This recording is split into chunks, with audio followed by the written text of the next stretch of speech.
우리에게 주시는 하나님의 말씀 보도록 하겠습니다. 출애굽기 28장에 있는 말씀입니다. 구약성경 출애굽기 28장입니다. 구약성경 페이지로는 124페이지가 되겠습니다. 우리 찾으셨으면 같이 출애굽기 28장 1절에서 4절에 있는 말씀 같이 읽도록 하겠습니다. 너는 이스라엘 자손 중 내 형 아론과 그의 아들들 곧 아론과 아론의 아들들 나답과 아비후와 엘르아살과 이다말을 그와 함께 내게로 나오게 하여 나를 섬기는 제사장 직분을 행하게 하되 내 형 아론을 위하여 거룩한 옷을 지어 영화롭고 아름답게 할지니 너는 물은 마음에 지혜 있는 모든 자 곧 내가 지혜로운 영으로 채운 자들에게 말하여 아론의 옷을 지어 그를 거룩하게 하여 내게 제사장 직분을 행하게 하라. 그들이 지을 옷은 이러하니 곧 흉패와 에봇과 겉옷과 반포 속옷과 관과 따라 그들이 내 형 아론과 그 아들들을 위하여 거룩한 옷을 지어 아론이 내게 제사장 직분을 행하게 하라. 아멘. 오늘부터 몇 주간 그 제사장의 옷은 거룩하다라는 제목으로 하나님의 말씀을 전해드리도록 하겠습니다. 그 6월달에 제가 이제 성막에 대해서 말씀을 드렸고, 이 성막에서 안에서 이렇게 수고하고 섬기는 분들이 제사장, 그리고 대제사장은 지성소에 들어가서 1년에 한 번씩 하나님 만나고 이스라엘 백성들의 죄를 또 회개하는, 그래서 지성소는 대제사장만 들어가고 그 외에서는 일반 제사장이 성막을 이제 수고하고 애쓰는 분이었던 거죠. 그분들이 입었던 옷, 제사장이 입었던 옷이 오늘날 우리에게 영적인 어떤 의미가 있는지를 좀 살펴보고자 하겠습니다. 화면에 보시면 그 제사장들이 입었던 옷을 이제 현대적으로 이제 해석을 한 그림입니다. 뒤에 있는 하얗게 입은 옷을 입으신 분들이 일반 제사장들, 성막에서 수고했던 사람들의 일반적인 제사장이 입었던 옷입니다. 이분들이 입었던 옷은 하얀 옷이었던 거죠. 그리고 대제사장, 제사장 중에 최고 대제사장, 모세와 아론과 그의 자녀들만 입을 수 있는 대제사장의 옷이 지금 앞에 여러분들이 보고 있는 이 청색과 에봇과 또 이렇게 모자를 다른 것으로 쓰고 있는 대제사장의 옷을 여러분들이 지금 보고 있습니다. 그래서 오늘 우리가 본문에 읽었던 본문의 말씀에 나왔던 제사장의 옷은 누구를 의미하느냐? 일반 제사장이 아니라 대제사장의 옷과 관련해 가지고 하나님께서 말씀을 하시는 거예요. 여러분, 이 당시에 고대 사회에서는 그 옷이 그 사람의 신분을 나타냈던 거예요. 어떤 옷을 입냐에 따라서 저 사람은 임금, 저 사람은 양반, 저 사람은 노예, 이런 것들이 확연히 구분이 됐습니다. 여러분, 지금은 우리가 이게 구분이 안 되잖아요. 대통령이 입은 양복이나 제가 지금 오늘 입었던 양복이나 나란히 이렇게 쓰면은 누가 대통령인지 알지 못하잖아요. 그런 구별이 없어요. 그런데 이 고대 사회에서는 옷이 신분을 드러냈다라는 것입니다. 그래서 여러분, 오늘 대제사장도 하나님께서 그 신분을 나타내고자 오늘 뭐라고 얘기를 하셨냐면은 이 대제사장이 입은 이 옷은요, 하나님이 제작해 주신 옷이에요. 사람의 아이디어고 사람의 생각으로 지은 옷이 아니라 하나님께서 직접 설계하시고 디자인하신 옷이 대제사장들이 입는 옷이었다라는 거예요. 얼마나 영적인 권위가 있었겠습니까? 내가 입은 옷은 하나님이 디자인해 주신 옷이야. 그런 옷을 입는 거예요, 내가. 옛날에 여러분 돌아가셨지만 앙드레김 같은 분이요, 나를 위해서 옷을 제작해 줬다고 그러면 그 옷을 입고 얼마나 자랑을 했겠습니까? 그러니까 하나님이 나를 위해서 옷을 제작해 주셨다. 그 옷이 어떤 옷이냐? 거룩한 옷이다. 그래서 1절에서 4절에 보면 거룩한 옷, 거룩한 옷, 거룩한 옷 이런 단어가 계속 나오잖아요. 그러니까 대제사장이 입은 옷은 하나님이 직접 설계해 주시고 디자인해 놓으신 옷인데 그 옷은 어떠한 옷이냐? 거룩한 옷이다라는 거예요. 거룩한 옷. 왜? 하나님이 거룩하니. 대제사장들도 거룩해야 된다라는 거예요. 그리고 그 옷을 보는 사람들, 이 옷을 보는 사람들도 거룩을 사모할 수 있도록, 아, 나도 저 대제사장처럼 거룩해야지, 거룩해야지. 그 거룩을 사모할 수 있도록. 그래서 대제사장들이 입은 저 옷은 옷을 입음으로 말미암아 영적인 권위를, 그리고 본인도 하나님이 거룩하니 나도 거룩한 대제사장이 되어야 되겠다. 그리고 내 옷을 보는 사람들도 거룩을 사모할 수 있도록, 그렇게 해서 하나님께서 지으신 옷이 대제사장의 옷이다라는 거예요. 거룩한 옷. 그래서 오늘 4절에도 나와 있는데 이게 순서가 지금 뒤죽박죽 되어져 있지만은 이 옷에 있어서 가장 먼저 입어야 되는 것이 무엇이냐면은 속옷입니다. 속옷, 반포 속옷. 오늘 4절에 그들이 지을 옷은 이러하니 곧 흉패와 애복과 겉옷과 반포 속옷. 반포 속옷, 속옷을 가장 먼저 입어야 됐거든요. 그 속옷은 무엇으로 만들었느냐 우리가 잊지는 않았지만 여러분 39절에 있는 말씀, 39절에 있는 말씀 같이 한번 읽어볼까요? 39절 시작. 가는 배실로 반포 속옷을 짜고, 거기까지 있도록 하겠습니다. 가는 배실로 반포 속옷을 짜고, 세마포, 마로 가늘게 짠 실로 속옷을 만들라라는 거예요. 그러니까 이 속옷은 하얀 실이었던 거예요. 하얀 실. 여러분, 이 하얀 실, 하얀색이 의미하는 것은 무엇이냐? 의롭고 정결함을 상징을 하는 거예요. 의롭고 정결함. 쉽게 얘기하면 거룩함을 상징을 하는 거예요. 대제사장이 입었던 옷 제일 안쪽에는 무엇이 있었느냐? 속옷을 입었던 거예요. 그 속옷이 의미하는 것이 의롭고 정결함인데 그 의롭고 정결함은 우리나라 말로 해석을 하면 거룩함을 상징하더라라는 거예요. 그래서 제가 좀 전에도 말씀을 드렸잖아요. 하나님이 거룩하니 대제사장도 거룩해야 한다라는 거예요. 대제사장이 입었던 옷은 거룩함을 상징을 하는 거죠. 그래서 속옷부터 벌써 하나님이 하얗게 디자인을 해 놓으셨거든요. 그래서 이 속옷은 거룩함을 상징을 한다라는 것입니다. 구별됐다라는 거예요. 구별됐다라는 거. 여러분, 이 거룩함에 선결 조건이 있어요. 여러분, 거룩하려면 여기에 선결 조건이 하나가 있는데 그게 무엇이냐? 같이 한번 읽어볼까요? 하나님이 나를 보신다라고 하는 인식, 하나님이 나를 보신다라고 하는 믿음, 그것이 있어야 거룩한 삶을 살 수가 있는 거예요. 구별된 삶을 살 수가 있는 거예요. 대제사장은 일반 사람들하고 틀려요. 거룩한 사람인 거예요. 이분들이 나는 거룩하다 말로만 거룩한 것, 그러면 거룩해집니까? 아닌 거예요. 대제사장이 나는 거룩하다라고 했었을 때에는 무슨 인식을 가지고 있었느냐? 아, 하나님이 나를 보고 계시는구나. 하나님이 나를 지켜보고 계시는구나 라고 하는 인식을 가지고 있었던 거예요.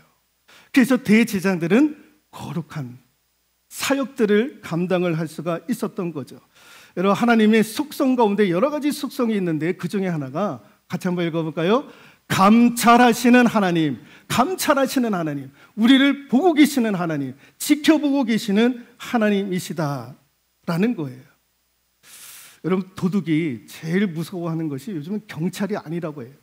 도둑이 제일 무서워하는 게 CCTV라고 그러잖아요. CCTV는요, 다 기록이 돼요. 다. 내가 했던 행동들, 이게 다 기록이 되어가지고요, 결정적인 증거가 되지 않습니까? 그래서 CCTV가 많이 설치된 곳에는 범죄율이 낮아진다고 그러잖아요. 범죄율이 낮아진다는 거예요. 그렇듯이 여러분, 우리의 삶의 모습들이 다 찢기고 있는 거예요. 찢기고 있는 거. 누구로 말미암아? 하나님으로 말미암아. 하나님이 영적인 CCTV예요. 하나님이 우리를 다 보고 계시고 다 촬영하고 계시고 다 그 영상들을 다 녹화하고 계시는 거예요. 하나님이 영적인 CCTV인 거예요. 예.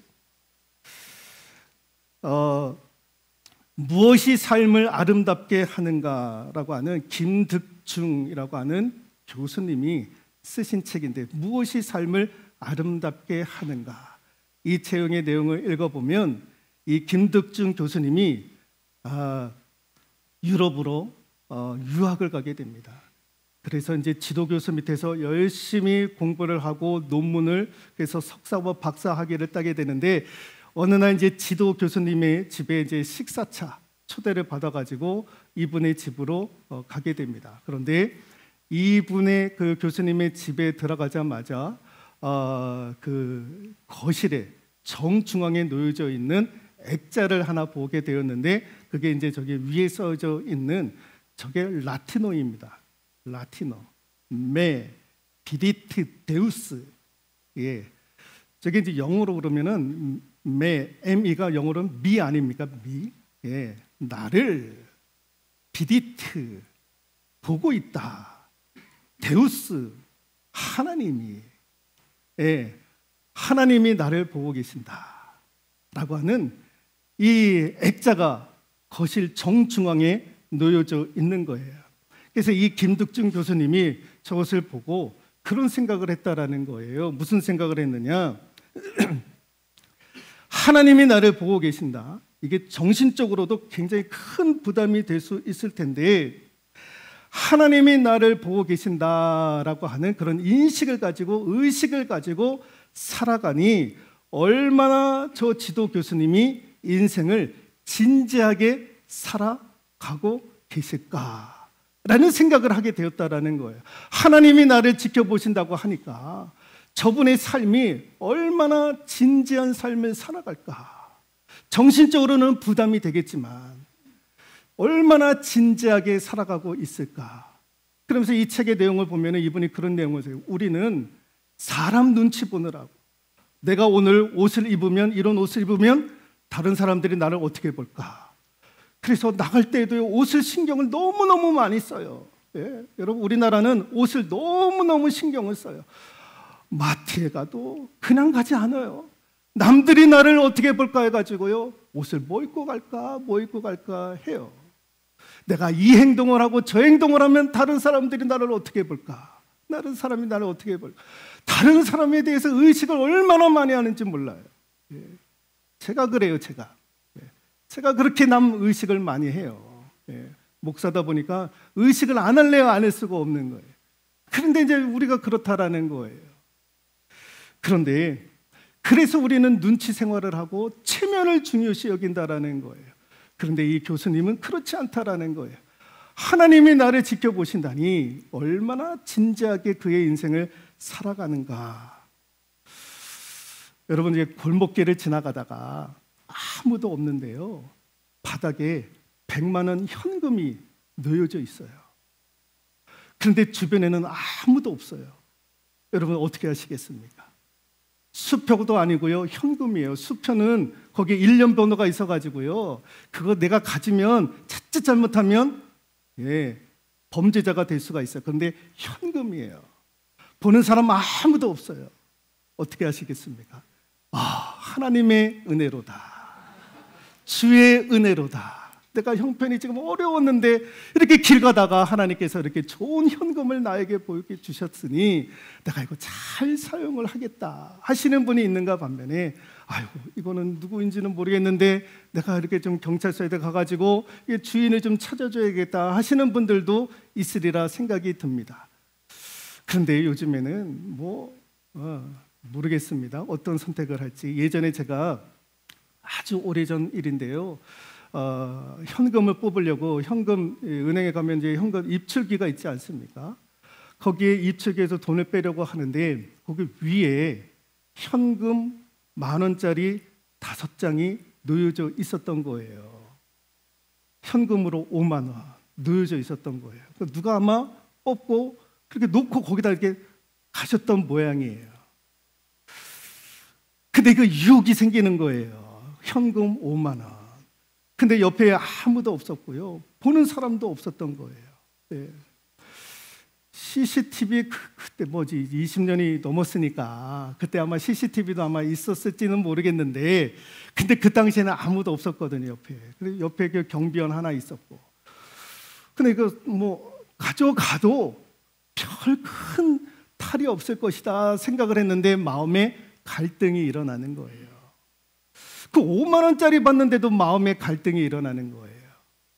그래서 이거 내가 여기서 좀 가면 누군가가 저거 가지고 갈 텐데, 차라리 누군가가 그 돈을 가져갈 거면 내가 가져가서 좋은 데다 쓰면 어떻겠는가. 그렇다고 해서 여러분 그 돈을 좋은 데다 쓰겠습니까? 필요한 데 쓰지. 예. 근데 그때 무슨 생각이 들었느냐? 내가 보고 있다. 내가 보고 있다 라고 하는 생각이 드는 거예요. 하나님이 보고 계신다. 그런데 그때 나왔는데, 그때 돌아오면서 제가 무슨 생각을 했냐? 야, 5만 원에 이렇게 흔들리는데 그 자리에 현금으로 100만 원이 놓여져 있었으면 어쩔 뻔했느냐라는 거예요. 5만 원에도 이렇게 흔들리는데 현금 100만 원이 놓여져 있었다면, 그 이상의 돈이 놓여져 있었다면 나는 과연 어떠했을까? 여러분, 요셉이 포디발 장군의 집에 가서 노예 생활을 하다가 그 부인이 성적인 유혹을 하잖아요. 그때에 요셉이 뭐라고 얘기를 합니까? 내가 어찌 이 큰 악을 행하여 하나님께 득죄하리이까? 라고 그 주인의 부인한테 그렇게 얘기를 하는 거예요. 하나님은 보이시지 않지만 하나님은 나를 보고 계신다. 그러니 내가 하나님 앞에 어찌 범죄할 수 있겠는가? 하나님이 나를 보고 계시는데, 이게 요셉이 가졌던 인식이었던 거예요. 평생 그는 그렇게 살았던 거예요. 하나님이 나를 보고 계시는데. 여러분, 오늘 한국교회의 위기가 무엇인지 아십니까? 한국교회의 위기, 한국교회 성도들의 위기는 무엇이냐? 같이 한번 읽어볼까요?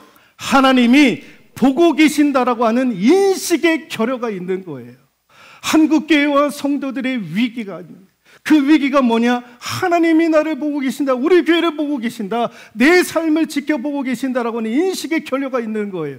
그러니까 법적으로도 안 되는 세습을 하게 되고요. 법적으로 하지 말라는 거 다 하게 되고요. 성경에서 하나님께서 이건 하라, 이건 하지 말라고 했는데 하지 말라는 거 다 하고 다니는 게 한국교회 성도들 아닙니까? 하지 말라는 거 다 하고 다녀요. 다 하고 다녀요. 왜 그럽니까?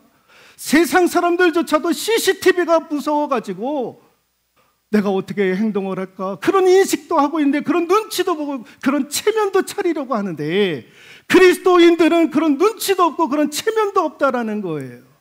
하나님이 나를 보고 계신다고 하는 인식의 결여가 있으니까 그 지들 마음대로 다 하는 거예요. 세습도 법적으로 하지 말라라고 다 되어져 있는데, 약속까지도 다 했는데 그거 깡그리 무시하고 세습을 하는 교회가 있는 거예요. 하지 말라는 건 더 하는 거예요. 더 하는 거. 하나님이 그거 어떻게 보시겠느냐고. 하나님이 다 영상으로 다 촬영하고 놓고 계시는데 하나님이 심판하실 때 우리가 무슨 소리를 들으려고. 여러분, 하나님이 나를 보고 계신다. 하나님이 나를 보고 계신다. 여러분, 화면에 보시면 종교개혁을 일으켰던 칼빈이라고 하는 목사님이 계시죠. 예, 이분이 스위스의 양심, 제네바의 양심, 유럽의 양심자라고 일컫는 분이에요. 여러분, 이분이 종교개혁만 일으켰던 것이 아니라 정치, 경제, 사회, 문화 모든 것에 변혁을 가지고 왔었던 사람이었던 거예요. 그래서 스위스 사람들은 이 칼빈을 이끌어서 유럽의 양심이라고 그렇게 얘기를 하는 거예요. 여러분, 칼빈이라고 하시는 분들은요, 하나님이 나를 보고 계신다라고 하는 그런 인식을 가지고 정치를 어떻게 하면 잘할 수 있을까? 하나님이 나를 보고 계시면 경제는 어떻게 해야 되는가? 문화는 어떻게 해야 되는가? 하나님의 관점으로 정치는 어떻게 해야 되고, 하나님의 관점으로 경제는 어떻게 되고, 하나님의 관점으로 문화는 어떻게 일으켜야 되는가? 곳곳에 다 하나님의 숨결이 다 일어나는 거예요. 이분 때문에 민주주의가 오게 되고, 이분 때문에 민주 경제화가 일어나고 다. 그래서 스위스 사람들은 지금도 칼빈을 이끌어서 유럽의 양심이라고 얘기를 하는 거예요. 하나님이 나를 보고 계신다. 하나님이 나를 보고 계신다. 여러분, 하나님이 나를 보고 계신다라고 하는 인식이 결여되지 않는 저와 여러분들 될 수 있기를 소망합니다. 그리고 그 위에, 속옷 위에 입어야 될 것이 무엇이었느냐? 오늘 4절에 보니까 겉옷이라고 되어져 있습니다. 겉옷.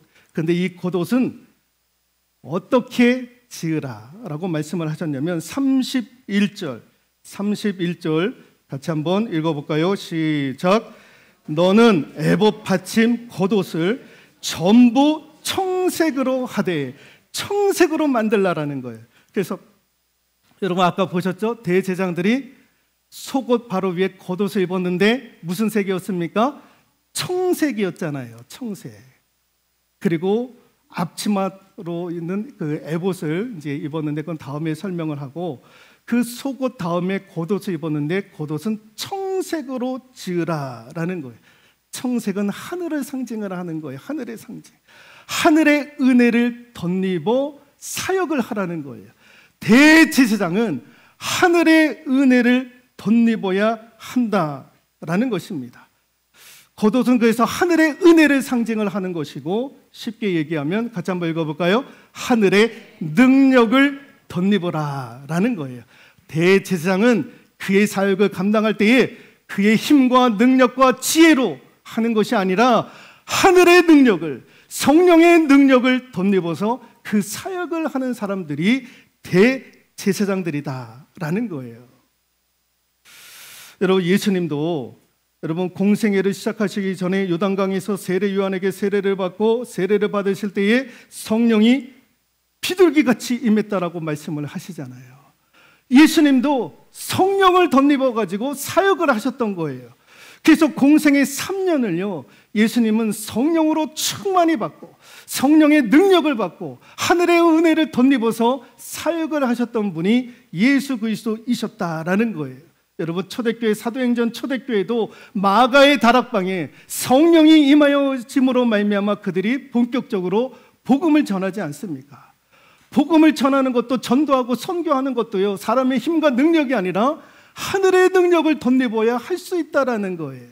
성령의 능력을 덧입어야 한다라는 것입니다. 하늘의 능력을 덧입는 저와 여러분들 될 수 있기를 소망합니다. 자, 골로새서 1장 11절인데 읽어볼까요? 그의 영광의 힘을 따라 모든 능력으로 능하게 하시며 기쁨으로 모든 견딤과 오래 참음에 이르게 하시고, 그의 영광의 힘이라고 되어져 있습니다. 하나님이 우리에게 주시는 능력은 영광의 힘이다라는 거예요.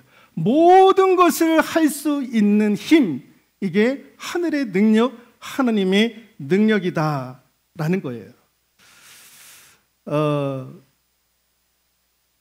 오늘을 헛되이 보내지 말라라고 하는 존 파이퍼 목사님이라고 하는 미국의 이제 복음주의 계열의 목사님이 계시는데, 이분이 오늘을 헛되이 보내지 말라라고 하는 책을 썼는데, 여기에 보면은 그리스도인들의 두 가지 유형이 있다라는 거예요. 교인들 보니까 두 가지 유형의 교인들로 나누어지는데, 심장 박동형 교인들이 있고 또 하나는 아드레날린형의 교인들이 있더라라는 거예요. 이렇게 크게 보면 두 부류로 나누어진다라는 거예요. 여러분, 아드레날린, 이게 사람이 흥분이 되면 분비되는 호르몬 아닙니까? 흥분하면 분비가 되는 호르몬이 이 아드레날린. 교인들 가운데 이런 분들이 있다라는 거예요. 갑자기 막 흥분이 되어가지고 갑자기 막 뜨겁게 열정적으로 막 하는 거예요. 찬송도 갑자기 막 뜨겁게 하고, 말씀도 뜨겁게 듣고, 헌신도 섬기도 뜨겁게 갑자기 막 그렇게, 그러다가 어느 날 갑자기 확 식어버리는 성도들이 있더라는 거예요. 언제는 막 하나님의 영광을 위해서 막 하겠다고 하다가 조금 지나가니까 힘들고 지친다고 그러고 어렵다고 그러고 금방 식어버리는 교인들이 있더라라는 거예요. 왜 그럽니까? 그거는요, 자기의 열정이에요. 자기의 열정. 자기의 열정이 들어오는 거예요. 그 열정은요, 오래 가지 못하는 거예요. 사람의 열정은요, 가다가 식어지는 것이 사람의 열정인 거예요. 근데 하나님이 주시는 열정은 그렇지 않는 거예요.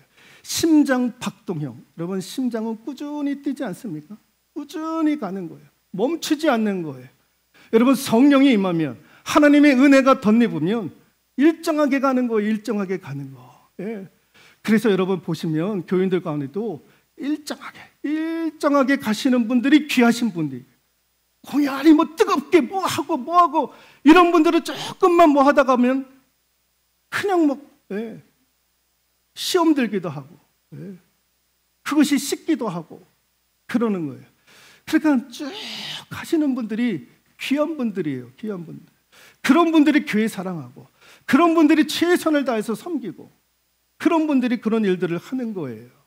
여러분, 저와 여러분들이 심장 박동형 성도들이 되어질 수 있기를 소망합니다. 하늘의 능력을 덧입는 저와 여러분들이 될 수 있기를 소망합니다. 여러분, 그리스도인들의 또 다른 별명이 있는데 같이 한번 읽어볼까요? 하나님이 열어주시는 존재다라는 거예요. 하나님이 열어주시는 존재. 여러분, 하늘의 능력을 덧입으면, 성령을 덧입으면 열려지는 은혜가 부어져요. 그래서 그리스도인들의 또 다른 별명은 하나님이 열어주시는 존재다라는 거예요. 하늘의 능력을 덧입으면 다 열리게 되어져 있는 거예요. 하나님의 은혜는 닫힌 적이 없어요. 다 하나님이 닫힌 것 열어주시는 거예요. 열어주시는 거. 여러분, 바울과 실라가 감옥에 갇혔을 때에 하나님께서 열어주시잖아요. 베드로도 옥에 갇혀 있는데 열어주시잖아요. 여러분, 나사로가 죽음으로 말미암아 무덤에 갇혀 있는데 우리 예수님이 살려주셔가지고 무덤 문을 열어주시잖아요. 우리 하나님은 다 열어주시는 거예요. 열어주시는 거. 여러분, 그래서 여러분, 하늘의 능력을 받는 자들은 그래서 낙심하지 않는 거예요. 왜? 하나님이 나를 열어주실 것이니까. 어딜 가든지 하나님은 나를 열어주실 것이니까. 나는 하나님이 열어주시는 존재다. 하나님이 나를 열어주시는 존재다. 여러분, 일본에 기독교가 들어오면서 지금까지 일본의 최고의 성자, 기독교 성자라고 하는 분이 두 분이 계세요. 한 분은 우찌무라 간조라고 하는 분이고, 또 한 분은 여러분 지금 화면에 보시는 가가와 도요히코라고 하는 분입니다. 이분이요, 어릴 때에 창녀가 이 아이를 낳았어요. 이분을 낳았어요. 그래서 첩으로 들어갔는데 그날 어머니가 돌아가시고, 그래서 계모하고 할머니 밑에서 천대를 받으면서 어릴 때부터 자랐던 사람이에요. 이 가가와 도요키라고 하는 목사님. 나중에 회심을 해가지고 예수 믿고 구원받고 신학교에 들어가서 공부를 하다가 폐결핵에 걸려요. 이 당시에 여러분 1800년도에 폐결핵에 걸렸다 그러면 이거는 사형 선고 아닙니까? 피를 막 토해내는 거예요. 내가 이렇게 죽을 바에는 내가 어디 가서 죽을까 고민하다가 이분이 마지막으로 찾아간 곳이 교회였던 거예요. 교회. 어느 자그마한 교회. 근데 그 교회의 담임 목사님이 나가노 목사님이라고 하는 분이 계셨는데, 이분이 그 교회를 개척을 했는데 5년이 지나도 한 사람도 교회에 와서 예배를 드려본 적이 없는 거예요. 교회 개척을 했는데 5년이나 됐는데 한 사람도 없는 거예요. 한 사람. 근데 그날따라 어느 날 저녁에 누군가 노크를 하고 들어왔는데 이 청년이 들어왔던 거예요. 그래서 몰골에 보니까 뭐 상그지예요, 상그지. 그래서 이 목사님이 그때 또 저녁이 되고 하니까 같이 식사라도 하고 보내야지 해가지고 같이 식사를 하는데, 식사하는 도중에 이 청년이 또 피를 토해내는 거예요. 피를 토해내는 거. 그러니까 이 식탁 위에 다 피가 그냥 막 흥건해져가지고 이 목사님이 막 화가 나가지고 이거 도대체 어떤 놈이 와가지고 이러고 있느냐 해가지고 이거 돌려보내야 되는 것 아니냐, 이거 어떻게 해야 되냐, 마음에 막 갈등이 일어나기 시작을 했던 거예요. 근데 이제 불쌍히 여기는 생각이 있어가지고 안 되겠다. 그래도 이놈이 이렇게 하는데 이거 좀 먹이고라도 보내야 되지 않겠냐 해가지고 이분이 다 거기다 치우고, 그리고 이제 식사 대접을 하고, 그래서 며칠 몇 날을 이분을 돌보는 거예요. 정성을 다해서 돌보는 거예요. 그래서 이분이 거기서 이제 낫게 되었던 거예요. 그래서 나중에 이제 신학교를 졸업해가지고 미국 유학까지 다녀와가지고 목사가 되는데, 이 가가와 도요히코가 그때에 그 목사님의 정성으로 말미암아 자기가 고침받았다라고 생각을 하고, 야, 이분이 나처럼 이렇게 연약한 자, 약자를 위해서 정성을 다해서 돌봤구나. 그것이 감동이 되어가지고 이분이 일본사의 빈민촌으로 들어가게 됩니다. 그 빈민촌에 들어가가지고요, 귀한 사역들을 하는 거예요. 창녀들이 이분의 설교를 듣고 회심을 하고 제대로 된 인생을 살게 되고, 그리고 빈민촌들 다 거지들 이거 먹이는 것으로만 그치지 않고 이거 어떻게 하면 일자리를 만들어낼 수 있을까 협동조합 만들어내고, 그리고 이승만 대통령 때 이분이 개인 자격으로 우리나라 와가지고 이승만 대통령을 만나가지고 일본인 최초로 뭘 고백을 했느냐, 일제 침략은 일본이 잘못했다. 그래서 일본인으로 최초로 사과했던 분이 이 가가와 도요히코 목사님이었던 거예요. 여러분, 이분은 신분적으로도 어려운 질병을 가지고 있었던, 한계를 가지고 있었던 사람이었던 거예요. 죽을 수밖에 없는 상황 가운데 놓여져 있었던 사람이었던 거, 어릴 때부터 불우한 환경에 있었던 분이에요. 근데 하나님이 그 길을 여시잖아요. 열어주시는 거예요. 그래서 빈민 사역을 하고 귀한 사역들을 감당하면서 지금도 일본 사회에서는요, 기독교 성자 그러면 가가와 도요히코 목사님을 최고로 뽑고 있는 거예요. 여러분, 하나님이 역사하시며 하나님의 은혜를 덧입으면 여러분 다 열려지는 줄로 믿습니다. 여러분, 우리가 하나님 의지하지 않아서 그렇지, 하나님 앞에 도움을 요청하지 않아서가 문제이지, 하나님 앞에 도움을 구하고 은혜를 구할 줄 아는 저와 여러분들 될 수 있기를 소망합니다. 여러분, 우리를 향해서 우리 하나님이 뭐라고 얘기를 하시느냐, 너희들은 왕같은 제사장이다 라고 얘기를 하셔요. 모세와 아론들만이 대제사장이 아니라 오늘날 이 시대는 저와 여러분의 왕같은 제사장, 제사장들만이 입을 수 있었던 옷을 오늘 하나님께서 저와 여러분들에게 입혀주신 줄로 믿습니다. 그 가운데 하나가 속옷이에요. 속옷은 하나님이 나를 보고 계신다. 저와 여러분들이 신앙생활할 때 항상 하나님이 나를 보고 계신다라고 하는 그런 인식이 항상 충만해질 수 있기를 소망합니다. 그래서 거룩한 삶의 열매를 맺을 수 있기를 소망하고, 무엇이든지 하나님의 은혜를 덧입기를 소망합니다. 하나님의 은혜를 덧입으면 하나님이 다 열어주시는 거예요. 열어주시는 거. 예. 가정의 문제도 열어주시고, 교회의 문제도 열어주시고, 국가의 문제도 열어주시고, 하나님은 다 열어주시는 분이에요. 그 하나님 앞에 도움을 받고, 그래서 승리할 수 있는 저와 여러분들 되실 수 있기를 주님의 이름으로 축원드리도록 하겠습니다.